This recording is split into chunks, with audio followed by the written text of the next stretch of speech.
سرپنجه طاووسی داریم، بسیار گزینه مناسبی است. اصلا این تار رو من رگلاژ آماده کردم برای دوستانی که تو شهرهای خیلی شرجی هستن، خصوصا یا سازهایی رو یا جاهایی هستن که دورن و میخوان ساز داشته باشن که تغییرات آب و هوایی خیلی سازشون رو تحت تاثیر قرار نده. از چه بابت؟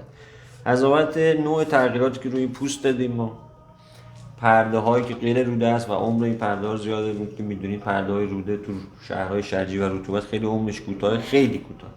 و از همین تا سرپنجه سازه که به این صورت کوک میشه، یعنی سرپنجه طاووسی میگم، با پیچ کوک میشه و اولا که خیلی ایستایی کوکش زیاده، خیلی مثلا شما اینو کوکو انجام بدید شاید چند ماه اصلا بمونه مگر اینکه سیمو تغییر بده یا سیم پاره بشه و خیلی راحت و دقیق هم کوک پذیره.